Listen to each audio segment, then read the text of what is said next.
Boa noite, irmãos. Estranho, né? Estive com todos vocês. O pastor falou que não ia falar boa tarde, aí eu chego aqui e falo boa noite, né? Deixa eu ver. A irmã Magali eu não tinha visto ainda, então vale o boa noite para a irmã Magali, para a irmã Beleza. Guilherme eu já tinha visto assim, de cumprimentar.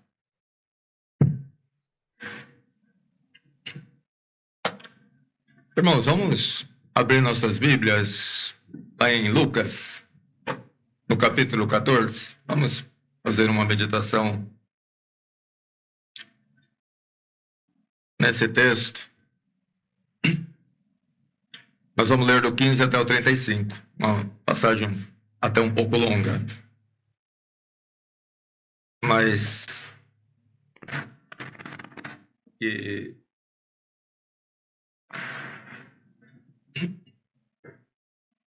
ela tem um objetivo com Nosso Senhor, falando com as pessoas, algumas pessoas que estavam com ele. Aqui um fariseu, uma pessoa, chamou Jesus para entrar na casa dele e ceiar com ele. E Jesus entrou, sentou na mesa, e então foi proferido esse discurso.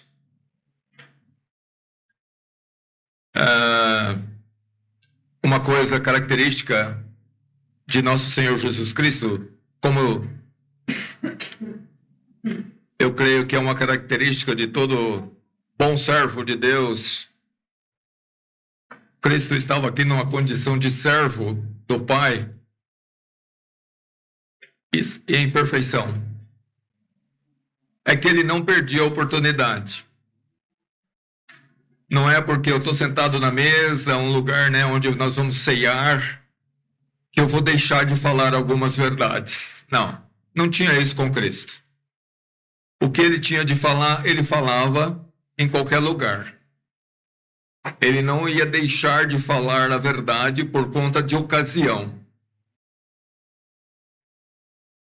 Eu sempre peço a Deus que me dê essa ousadia de, nesse contexto, de não ser aquele cara ético segundo o mundo,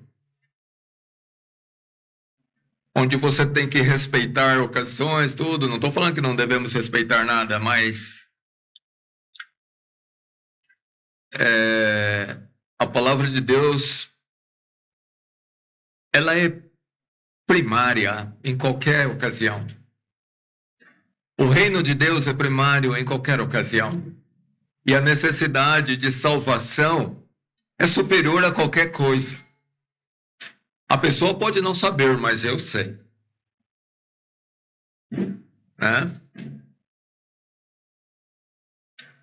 Se eu deixar de falar do Evangelho para uma pessoa por conta de uma ocasião onde não é conveniente e aquela pessoa morrer nos seus pecados, e Deus vai falar para mim, por que você não falou? Será que eu vou chegar para o Senhor e falar, Senhor, é porque não era conveniente ali? Será que Deus vai engolir? Será que ele vai aceitar? Jesus, nessa ocasião, talvez ele não foi muito conveniente, mas ele repreendeu um homem aqui. Vamos ler o texto, depois nós vamos falar um pouco sobre isso. E tem uma aplicação, irmãos, eu creio que para a gente, para todo cristão, para toda pessoa, independente de que seja cristão, porque é um ensino.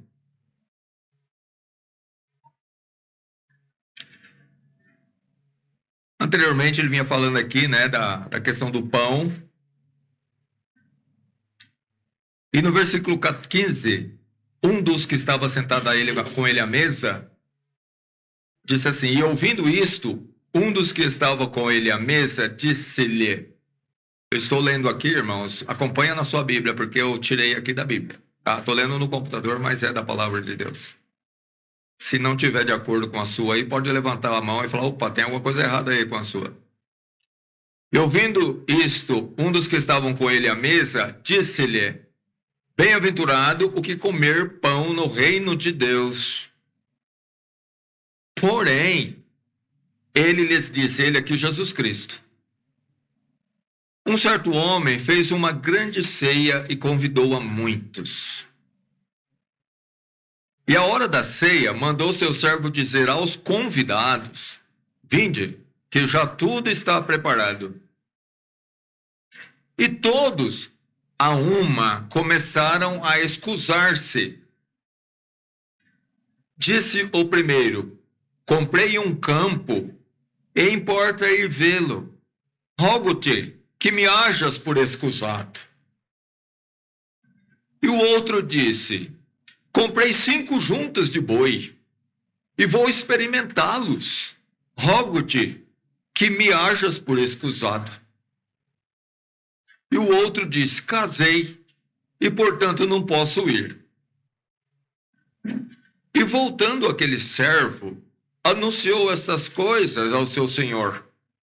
Então o pai de família, indignado, disse a seu servo, saí depressa pelas ruas e bairros da cidade, e traze aqui os pobres, os aleijados, os mancos e cegos.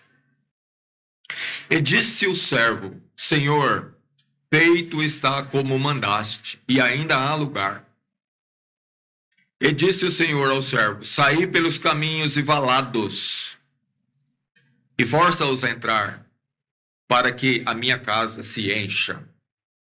Porque eu vos digo que nenhum daqueles homens que foram convidados provará a minha ceia.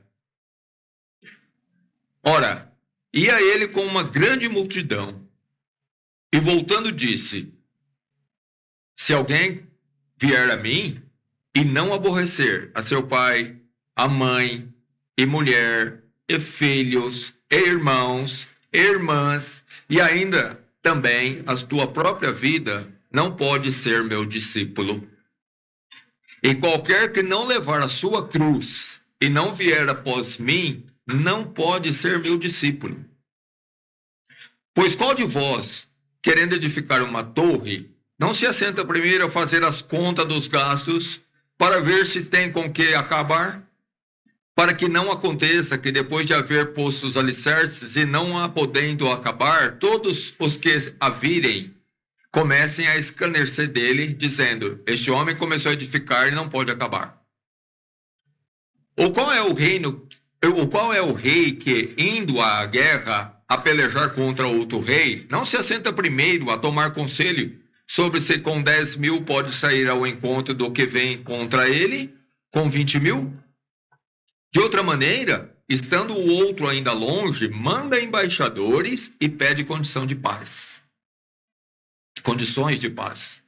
Assim, pois, qualquer de vós que não renuncia a tudo quanto tem, não pode ser meu discípulo.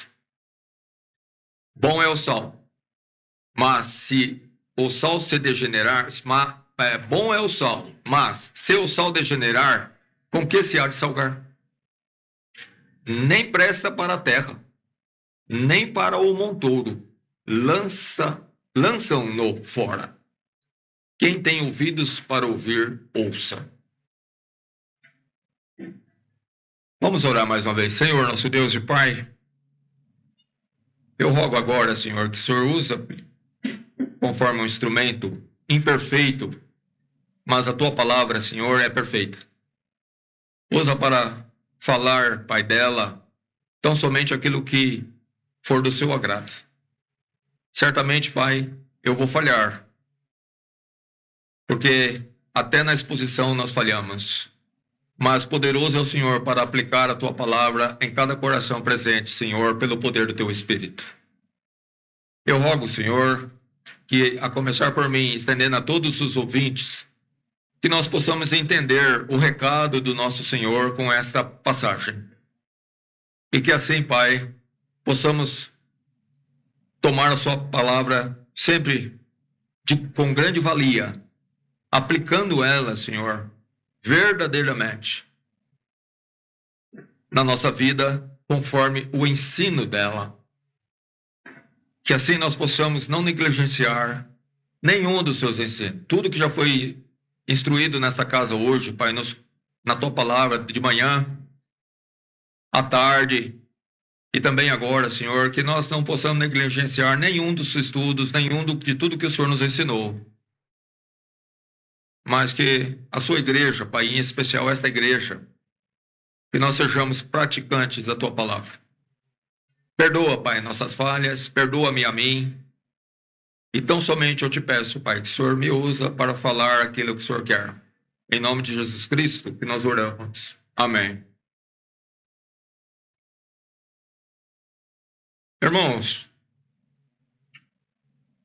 foi um discurso, Jesus respondeu aquele homem, um fariseu, um homem religioso. E ele fez uma pergunta, né? Ele fez uma afirmação, aliás, muito boa, né? Verdadeira. Né? Ele disse, olha, bem-aventurado o que comer pão no reino de Deus. Comer pão no reino de Deus, irmãos, significa que você é um participante do reino de Deus. Quem vai comer pão no reino de Deus?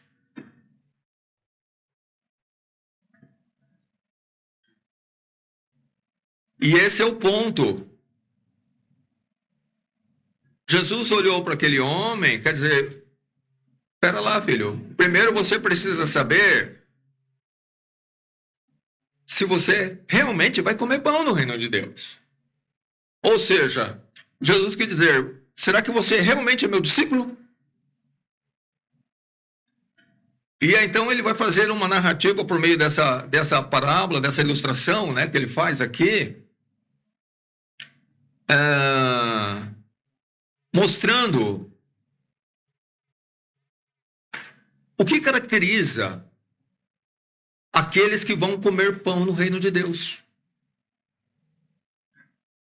Quem são eles? Qual é a sua linha de pensamento? Qual é as suas intenções? O que norteia seus passos? As suas prioridades? Irmãos, o reino de Deus, ele é fruto de... o cristão é fruto de uma soma. Ele ouve a palavra de Deus, ele é regenerado, ele arrepende-se dos seus pecados, ele crê em Jesus Cristo. E ele é feito uma nova criatura.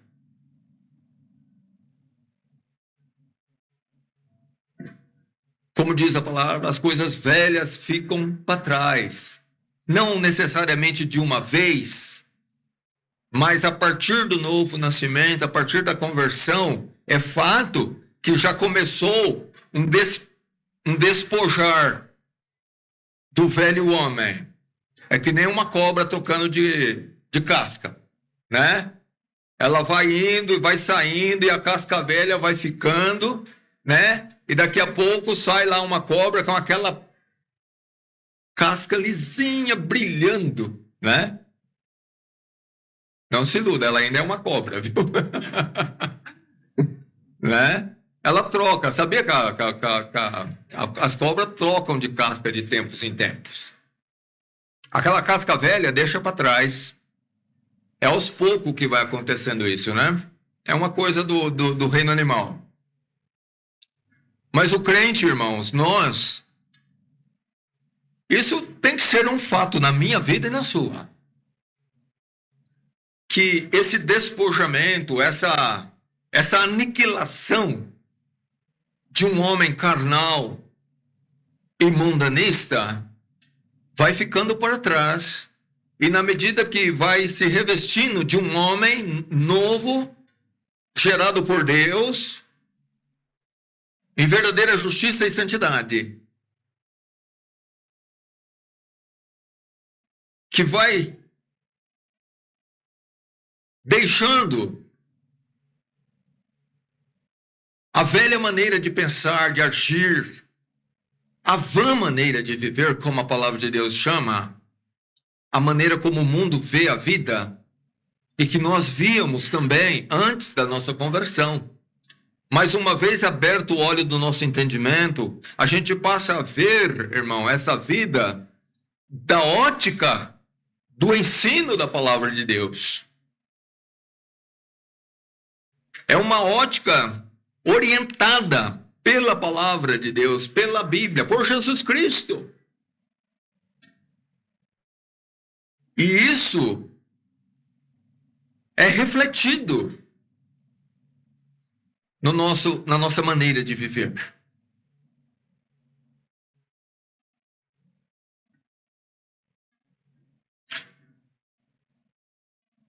De fato,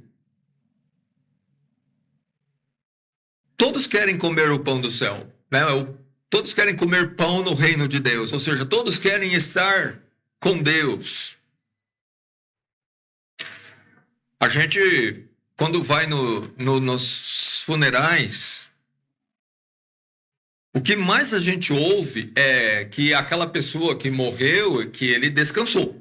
Ou seja, para aquelas pessoas, ele está com Deus.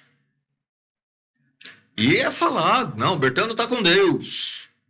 Agora ele descansou, ele está com Deus. Mas Jesus lançou aqui para aquele homem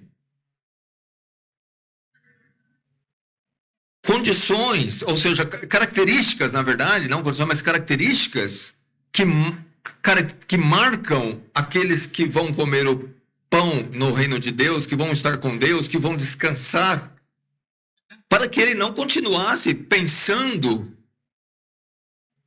que talvez ele mesmo fosse comer pão no reino de Deus, que ele fosse um bem-aventurado, e na verdade ele continuava sendo um maldito.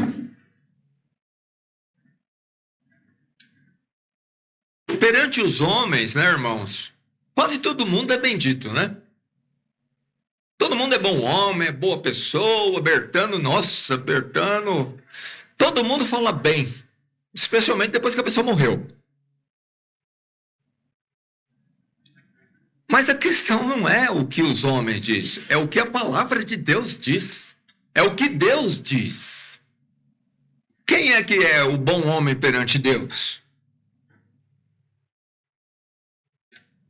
Bom, Jesus falou que não há homem bom. Que bom há um só, que é o próprio Deus.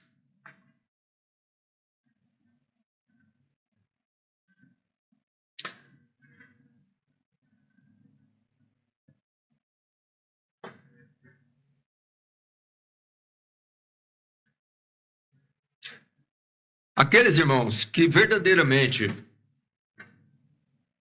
são herdeiros de Deus e cordeiros de Cristo, né? Como Paulo fala na sua epístola aos Romanos, aqueles que estão em Cristo, que foram feitos herdeiros de Deus e cordeiros de Cristo, eles têm essa particularidade. E nós temos que ter. Que é a valorização da pessoa de Jesus Cristo e do seu reino acima de qualquer coisa. Irmãos, leia a palavra de Deus. Vamos ler, leia o Novo Testamento, como nós lemos e já estudamos e estamos estudando quanto, né, aqueles que são crentes há mais tempo. E nós percebemos o quanto o reino de Deus era supremo dentro da vida daqueles personagens narrados na palavra de Deus, daqueles que verdadeiramente eram discípulos de Jesus Cristo. A primazia de Deus, a primazia do seu reino, a superioridade. Não é que alguma coisa pudesse ser colocado em pé de igualdade, tudo para baixo. Cristo superior, supremo na minha vida. Me perdoe, porque não tem sido isso. Mas tem que ser, meus irmãos. Nada é mais importante para um discípulo de Jesus Cristo do que o próprio Cristo.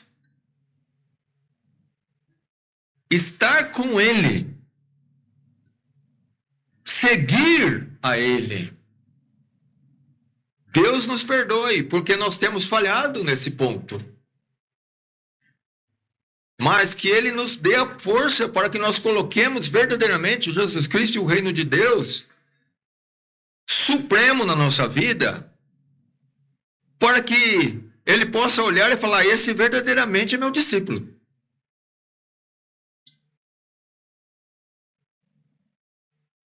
Esse é meu seguidor de verdade.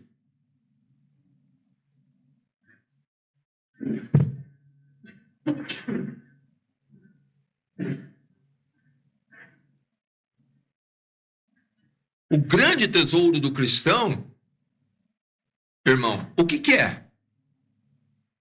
Não é conhecer a Cristo?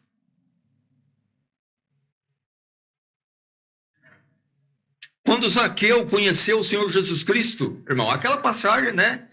Vira e mexe, a gente está sempre usando ela, porque ela é maravilhosa. O Zaqueu conhecer a Cristo,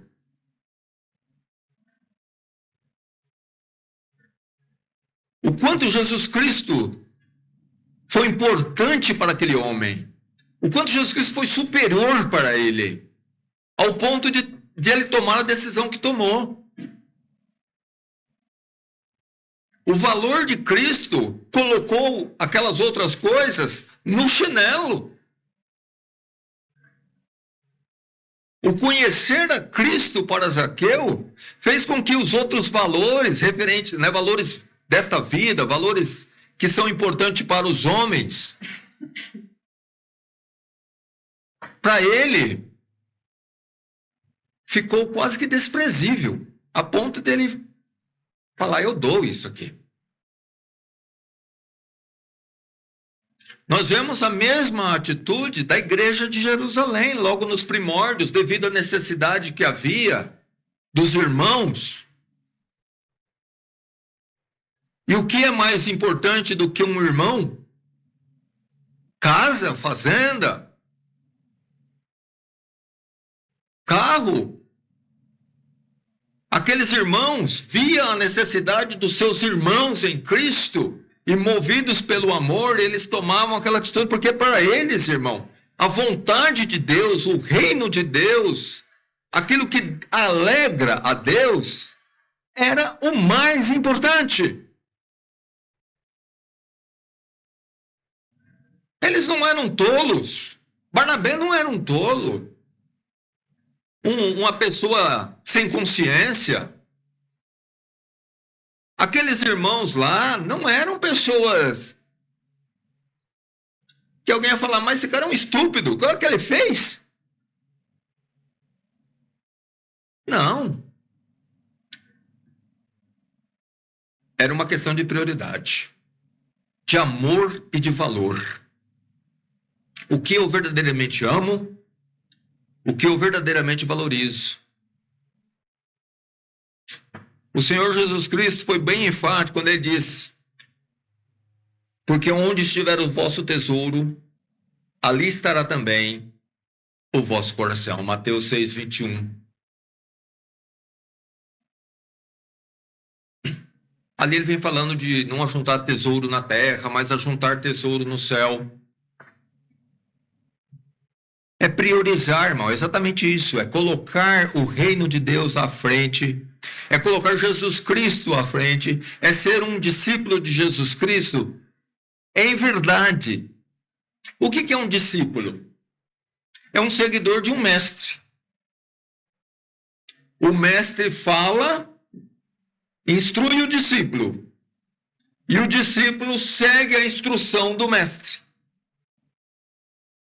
Se ele se rebela contra a instrução do mestre, ele não é um discípulo. O discípulo, no sentido literal da palavra, é aquele que segue. segue fielmente. Isso é um discípulo. Ele aprende do mestre e pratica o que lhe foi ensinado por seu mestre.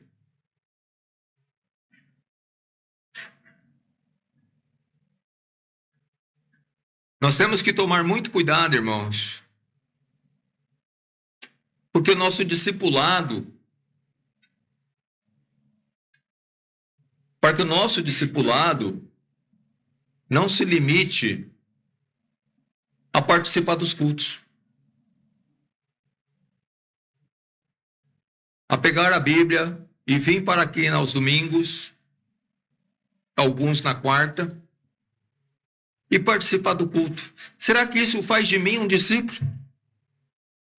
É suficiente? É tudo que Deus pede de mim? O que seria um discípulo de Jesus Cristo na segunda, na terça, na quarta, na quinta, e na sexta e no sábado? O que ele faria? Domingo é notório, a gente tem que estar aqui mesmo e cultuar a Deus. Dia do Senhor, dia de a igreja se reunir, louvar e adorar ao Senhor, nosso Deus e Salvador. Isso faz parte do discipulado. Mas e nos outros dias? O que faz um discípulo?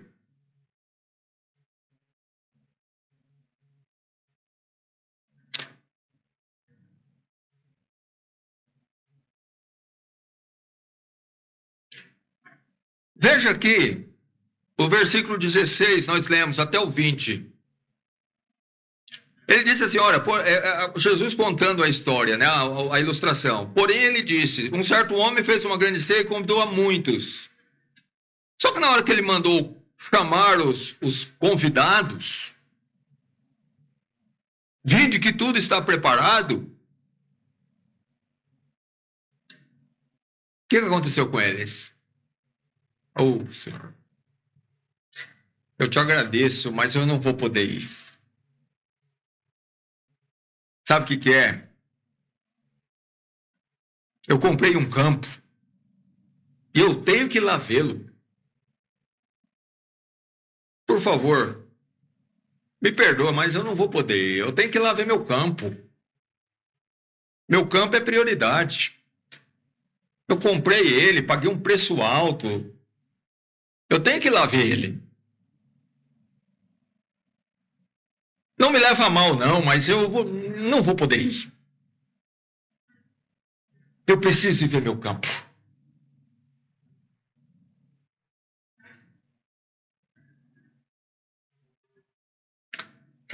Aí chegou o outro.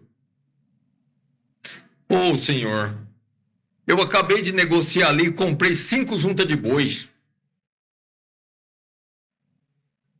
E eu vou ter que experimentar ele para ver se eles são realmente aquilo que o vendedor falou que é, né? Diz que é um boi bom, né? Boi treinado, boi. Então eu preciso ver. É importante para mim. Afinal de contas, eu comprei 5 juntas de boi, né? Eles vão me servir. E, né, é mais importante do que eu ir lá na sua ceia. Eu não vou poder ir. Se eu não tivesse esses 5 juntas de boi, se eu não tivesse comprado, eu até ia. Mas eu comprei, então.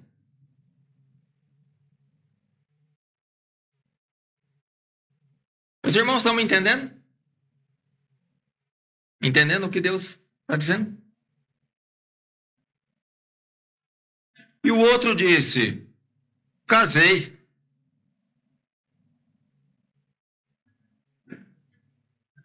Vou para minha lua de mel. Não vou poder ir na sua ceia. Acabei de casar.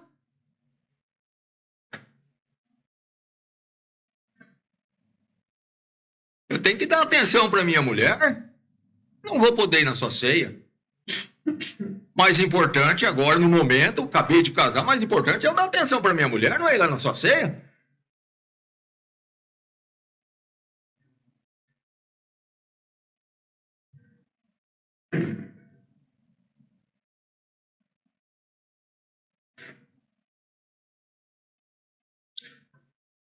Irmãos, isso são ilustração. Mas Jesus estava transmitindo uma mensagem com isso. Aqueles convidados, o coração deles, todo o interesse deles, a prioridade, não era a ceia do Jesus Cristo. Eram seus negócios. Eram suas coisas.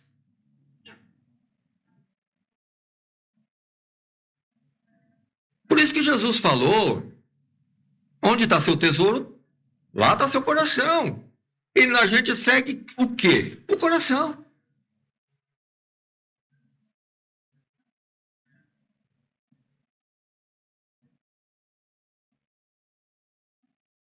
Não pode ser meu discípulo. Se tiver alguma coisa, a mensagem de Cristo aqui, irmão, é forte, porque ele está se dizendo o seguinte: se tiver alguma coisa rivalizando comigo, se você quer ser meu discípulo, mas tem alguma coisa rivalizando comigo, você não pode ser meu discípulo. É assim que eu entendo. Não é essa a mensagem que Deus está transmitindo? É mais importante sua junta de boi? É mais importante seu campo? É mais importante seu casamento? Não que essas coisas não tenham sua importância, mas nunca ser mais importante do que Jesus Cristo e seu reino. É isso que Jesus Cristo está dizendo. Deus é supremo na vida do discípulo. Cristo é supremo na vida dos seus discípulos. É isso que ele está passando. Você quer ser meu discípulo? Então, filho, eu sou tudo na sua vida. É que nem o salmista falou, né? Na terra, no céu eu não tenho ninguém mais além de ti. Na terra não há outro que eu deseje além de ti. Ou se está invertido aí, eu não sei. Mas é isso, quer dizer, Senhor, o Senhor é tudo para mim. As coisas têm seus valores, mas nunca nada chega nem perto do Senhor. O Senhor na minha vida é supremo.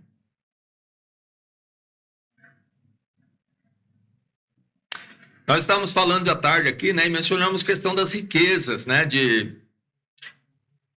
nós mencionamos dois nomes, né, que foi Abraão e Jó, dois homens que estão lá no topo, né, dos bons discípulos, dos bons servos, né, Deus mesmo dá testemunho deles.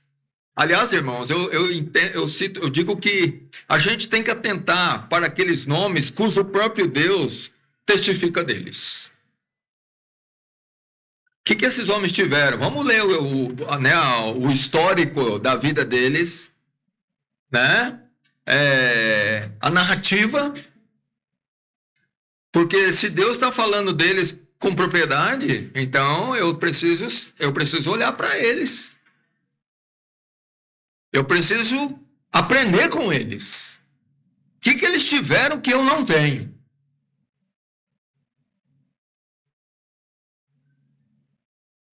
Porque Deus dá testemunho de alguns. Ele fala de Abraão, ele fala de Noé, ele fala de Daniel, ele fala de Samuel. O que esses homens tiveram, afinal de contas, que foi digno de que o próprio Deus testificasse deles como homens fiéis? A biografia deles tem que ser vista. Porque nós temos a aprender com eles.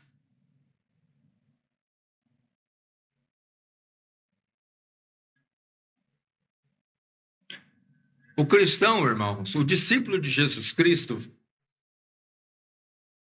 de fato, é uma pessoa que o coração dele foi tirado da terra, foi desraigado e foi plantado lá no céu. É assim que eu defino. O coração da pessoa foi tirado desse mundo e foi plantado no celeste lar. É lá que está o coração dele. E logo, toda a inclinação dele é para onde está o coração. Meu coração está lá. Por isso que eu penso nas coisas de cima. Por isso que eu busco as coisas de cima. Como está lá em Colossenses, capítulo 3.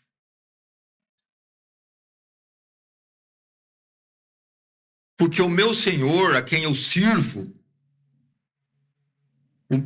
de quem eu sou discípulo, está lá,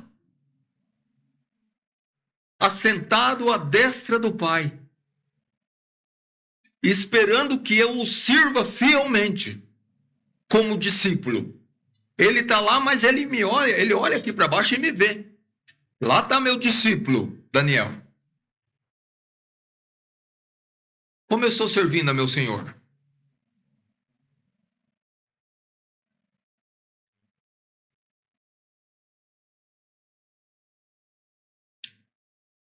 A vida de um discípulo de Jesus Cristo, irmãos, a Bíblia dá testemunho disso, é uma vida de renúncia, de abnegação. Não tem como fugir disso. Não tem como fugir disso. Lá em Lucas, Jesus disse assim, dizia a todos, se alguém quer vir após mim, negue a si mesmo, tome cada dia a sua cruz e siga-me.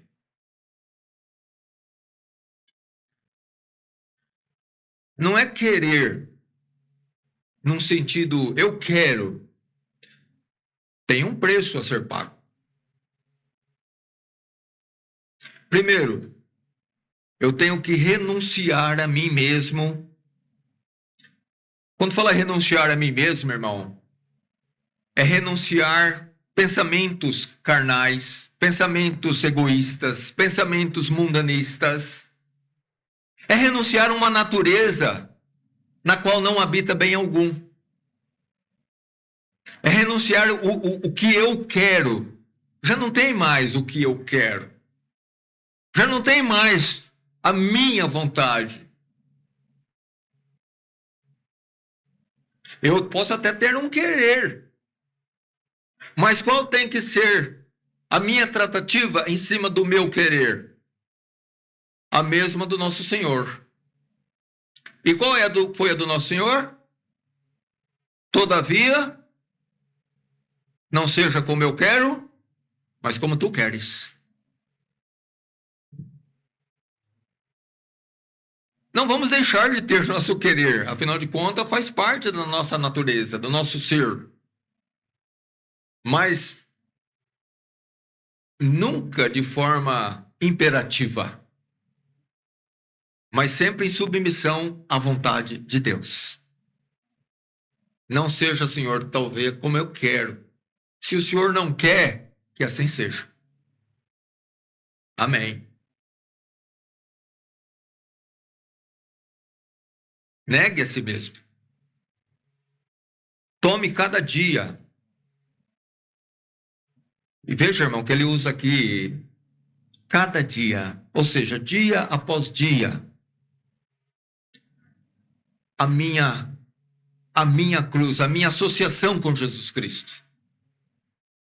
Tomar a cruz quer dizer se identificar com Jesus Cristo, com o sofrimento dele, as causas dele. Por que Jesus Cristo padeceu? Porque ele fazia a vontade do Pai, não é?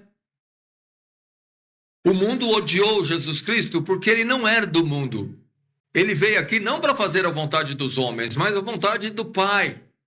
Nós estamos aqui para fazer a vontade de Cristo, como discípulo dele. Não é o servo maior do que o Senhor. Não é o discípulo mais do que seu mestre.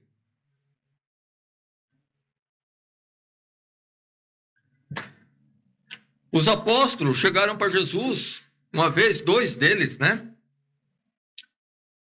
e falaram assim: Senhor, permita que um sente à sua direita e outro à sua esquerda. Na verdade, foi a mãe deles que pediu, né?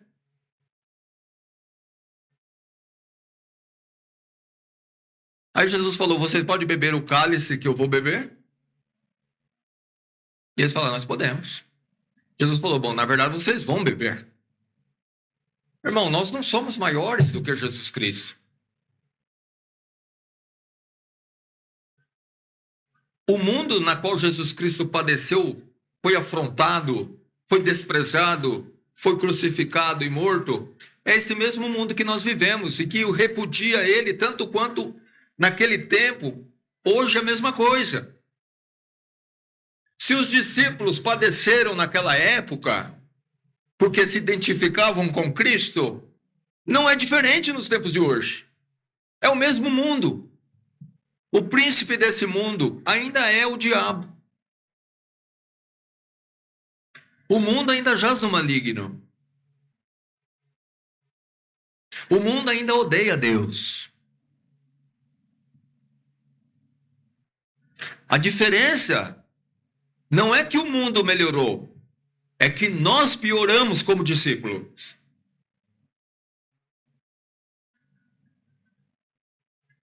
A única explicação razoável e plausível é essa.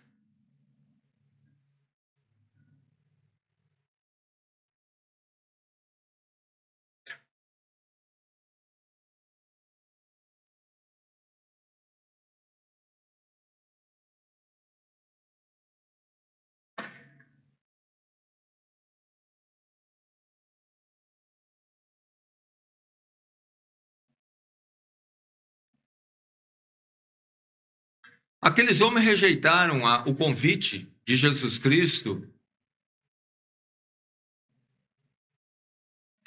que tem muito a ver com a questão dos próprios judeus terem rejeitado a Cristo, né? É interessante como Jesus fala, irmãos, que primeiro ele chama pessoas que tinham capacidade, você já notou? Um tinha comprado um campo, o outro tinha comprado 5 juntas de boi, e o outro tinha conseguido casamento. É interessante como Deus faz as coisas. Jesus, uma vez, me chama a atenção aquelas palavras de Jesus Cristo. Quando ele mandou os 70 para pregar de 2 em 2. E eles foram, como bons discípulos, cumprir com o mandado do seu mestre. E depois eles voltaram para dar o retorno de como foi.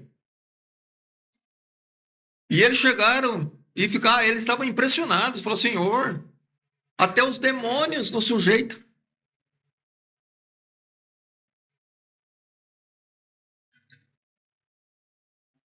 E Jesus olha para eles assim, né, e fala: olha, primeiro ele fala assim: não se alegre porque os demônios vos sujeitam. Se alegre porque o vosso nome está escrito no livro da vida, seu nome está no céu. E de fato essa deve ser a verdadeira alegria, porque de fato, irmão, a sujeição dos demônios mostrava que eles eram pessoas realmente de Jesus Cristo, que Deus estava com eles. Lembra dos 7 filhos de Seva? Que foi tentar expulsar demônio em nome de Paulo e de Jesus? O demônio falou: eu conheço bem quem é Jesus e quem é Paulo, mas você quem é? Você não é nada.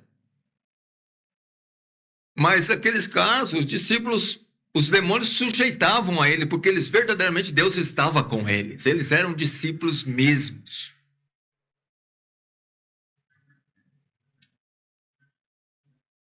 E o nome deles estava no céu. Mas depois Jesus faz uma oração. E ele agradece a Deus, porque Deus ocultou os mistérios da salvação para os sábios e os entendidos e revelou para os pequeninos. Porque assim aprove a Deus. Vontade do Pai.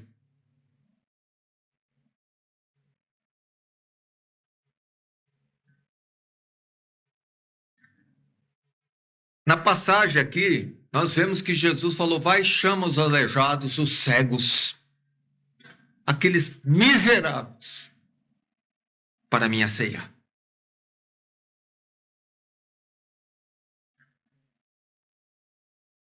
Esses convidados aí,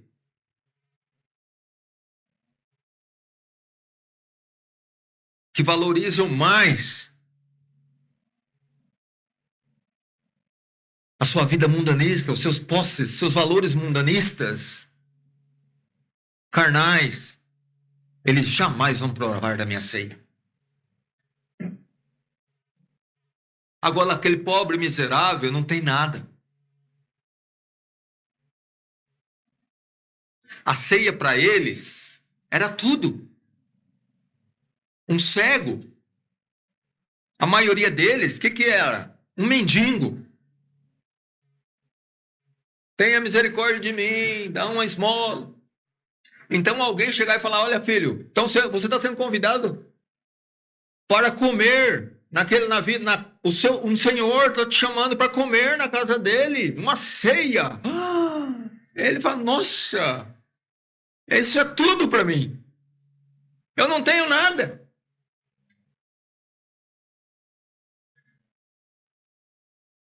E ele vai, porque aquilo, para ele, é a coisa mais importante.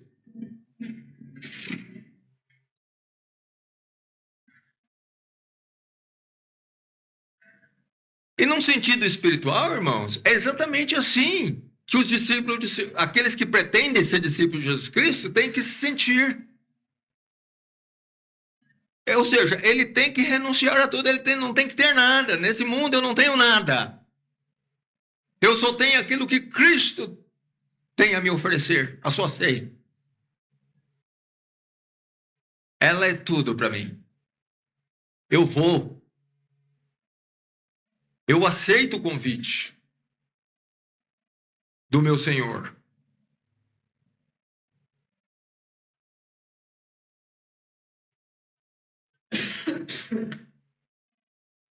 O apóstolo Paulo, escrevendo à igreja de Filipos,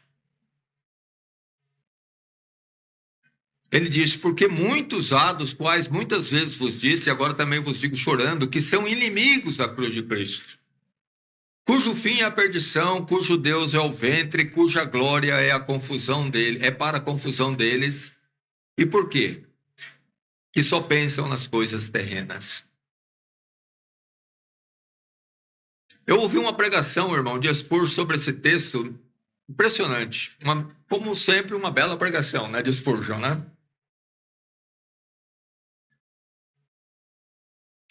Mas que coisa terrível, irmãos. Pessoas, aqui está falando de pessoas que estavam dentro da igreja de Filipos,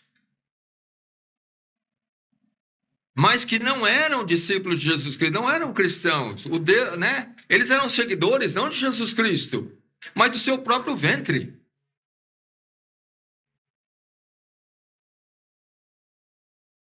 O Deus deles não era Cristo. O Deus dele era o ventre.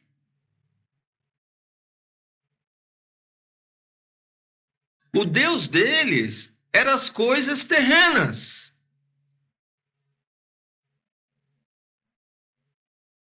Eu fico pensando, irmãos, comigo mesmo, né, no meu dia a dia, eu fico assim falando: meu pai do céu, parece que às vezes eu me encaro como uma pessoa que parece que só fica pensando nas coisas terrenas.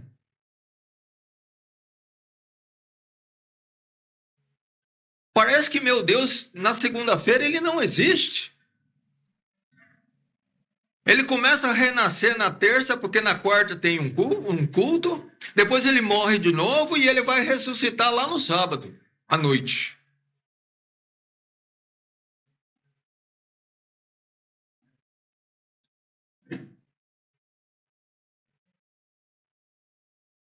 Paulo chorou por conta desse povo. O interessante que eu lembro daquela mensagem é que o Espírito faz questão de falar.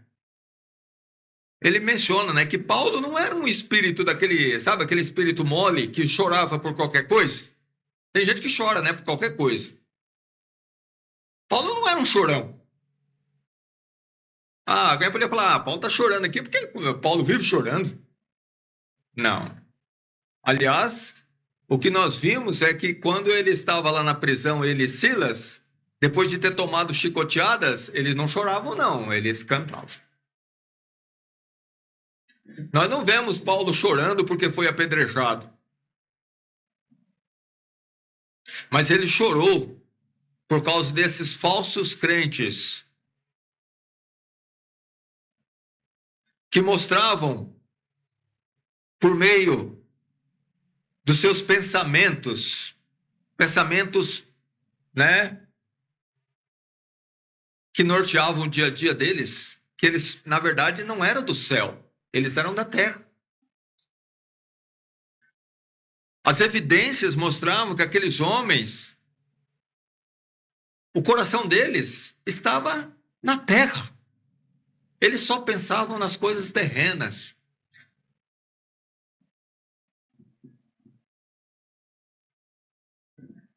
Eles jamais largariam as suas juntas de bois para ir à ceia do Senhor. Ele jamais largaria de lá verificar o seu campo para ir à ceia do Senhor. Se não tivesse nada disso, ele vai. Mas se tiver, ele não vai.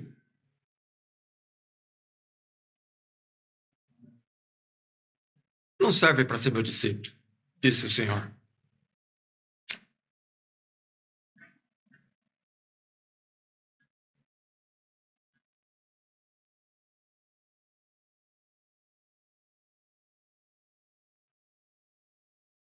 Jesus, irmãos,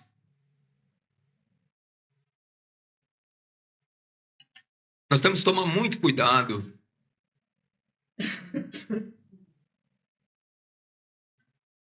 para que todas essas coisas, esse caráter mundanista e carnal, esteja realmente crucificado na cruz de Cristo.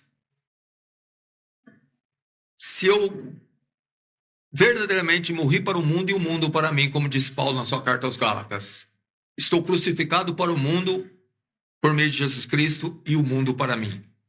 Ou seja, nem da minha parte para com ele e nem da parte dele para comigo. Acabou esse elo. Essa ligação foi cortada. Ela não existe mais. Eu morri para o mundo e o mundo para mim. Foi o que Paulo disse.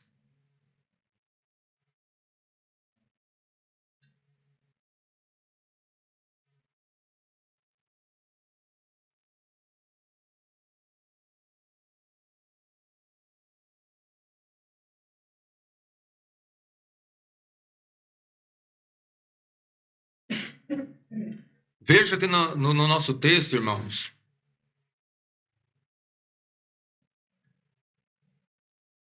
Jesus volta para aquela multidão que seguia ele,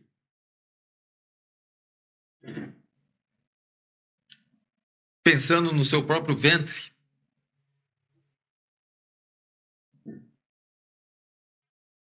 Porque uma vez Jesus já tinha dito para ele, né? Vocês me seguem não por conta dos sinais que viste, mas porque eu multipliquei o pão e vocês encheram o estômago. É por isso que vocês estão aqui. Aqueles homens não estavam buscando a Cristo.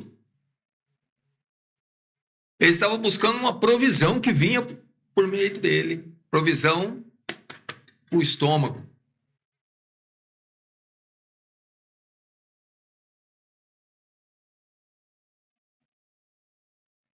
E Jesus volta para aquela multidão.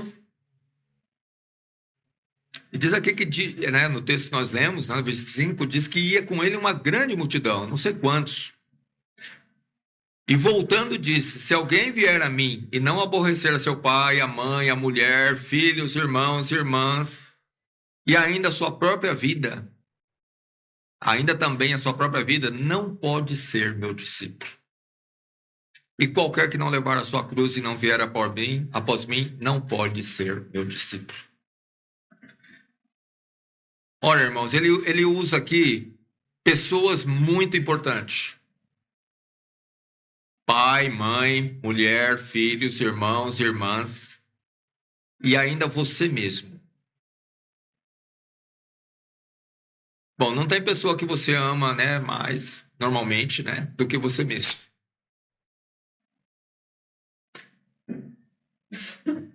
Mas você tem que aborrecer você mesmo para fazer a vontade do seu Senhor, se você quer ser realmente discípulo dele. Eu quero ser discípulo de Cristo? Nem eu tenho vez. Ninguém pode tomar o lugar de Cristo. Se meu pai se opuser entre eu e Cristo, eu estou com Cristo. Se for minha mãe, se for minha mulher, se for meu irmão, minha irmã, eu estou com Cristo. Como diz aquela frase, eu estou com Cristo porque der e vier. Só assim nós estamos aptos para ser discípulos, chamado discípulo de Jesus Cristo. Pagar o preço do discipulado. Sofrer.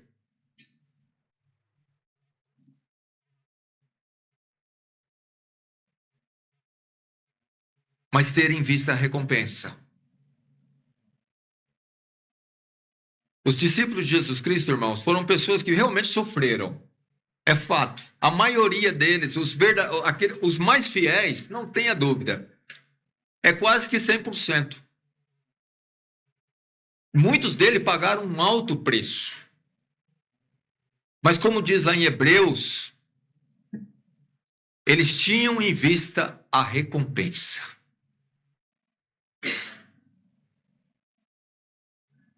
Jesus Cristo pagou o preço da redenção, servindo a Deus fielmente,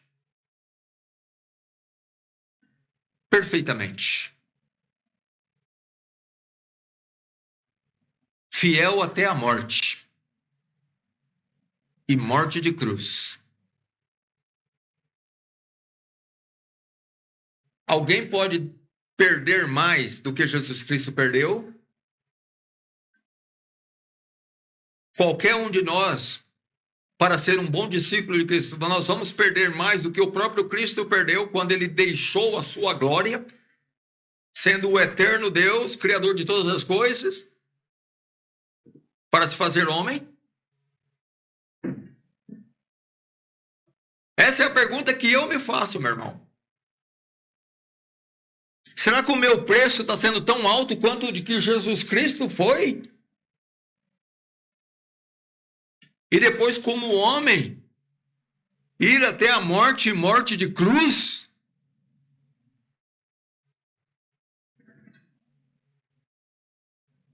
Para obediência, em obediência ao Pai?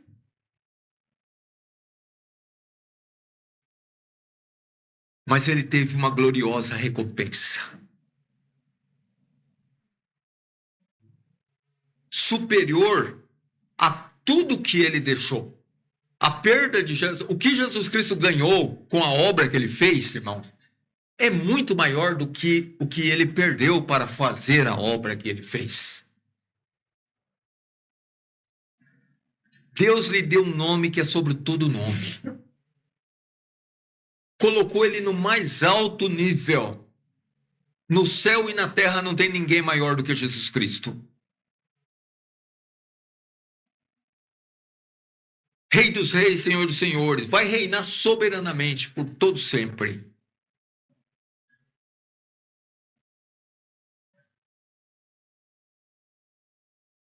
E os fiéis discípulos vão reinar com ele.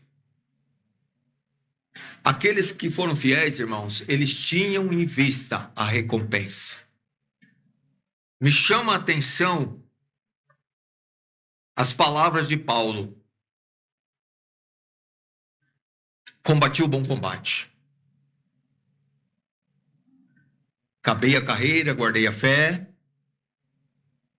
E desde agora a coroa da justiça me está guardada, a qual o Senhor me dará naquele dia. a recompensa dos fiéis.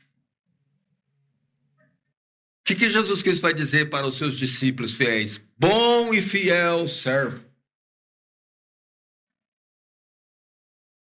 Bom e fiel servo, sobre o pouco foste fiel, sobre o muito eu te colocarei. Irmão, os fiéis discípulos, eles não viam o que eles estavam perdendo. Eles estavam vendo o muito sobre o qual eles serão colocados por Jesus Cristo. Nós estamos, talvez, irmãos, meio míope, espiritualmente falando. Nós estamos olhando, talvez, a possibilidade que a gente pode perder se nós formos fiéis e deixando de ver o muito que nós vamos ganhar se nós formos fiéis.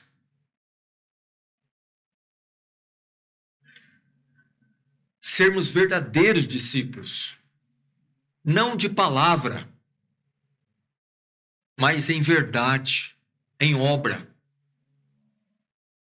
em demonstração de fé, em demonstração de amor, em demonstração de submissão, em demonstração de obediência.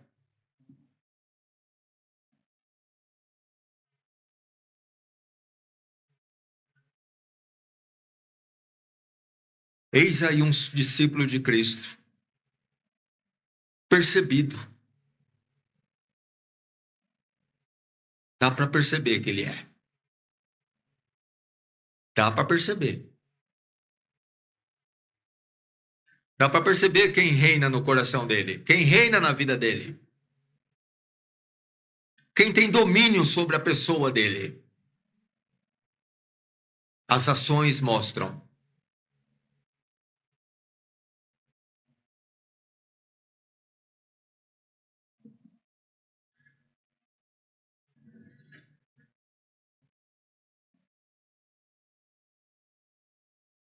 Bom é o sal. Mas se o sal degenerar, com que se há de salgar? Nem presta para a terra, nem para o monturo. Lançam-no fora. Inútil.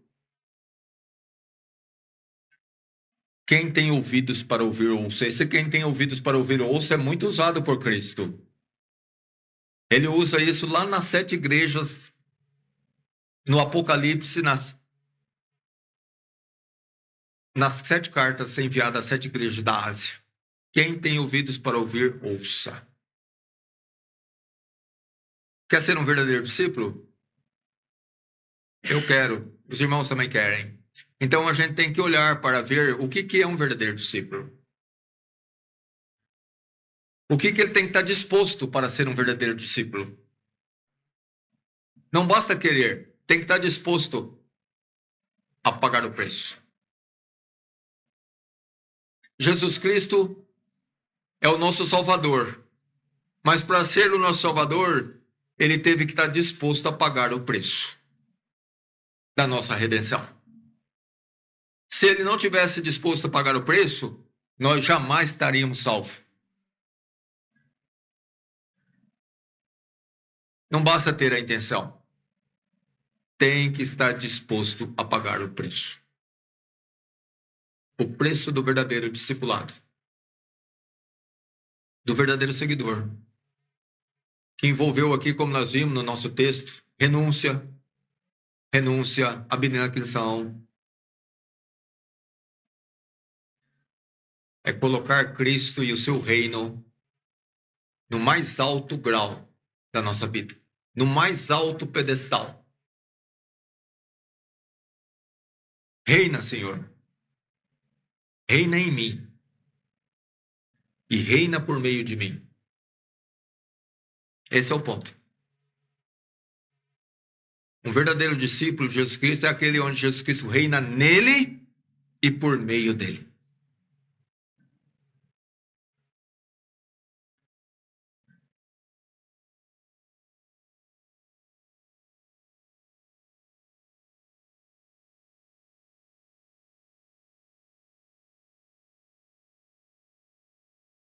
Pedro, uma vez, falando para Jesus, já vamos terminar com essa palavra, irmãos.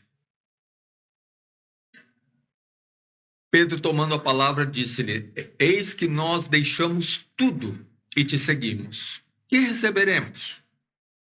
Bom, pergunta legítima, né? De fato, lembra o que aconteceu com Pedro, João, Tiago, André? Eles eram pescadores, Jesus falou: larga tudo aí e segue-me. E eles largaram mesmo. Largou a rede, o barco, largou o pai, e, enfim, e seguiu Jesus. E a pergunta de Pedro, então, é muito lógica. Senhor, nós largamos tudo, o que nós vamos receber? Bom, isso serve para nós. Se nós também estivermos dispostos a largar tudo por amor a Cristo, também temos o direito de fazer essa mesma pergunta. A resposta de Jesus foi o seguinte: e Jesus disse-lhes: em verdade vos digo que vós que me seguiste, quando na regeneração, quer dizer, quando Cristo voltar com poder e grande glória,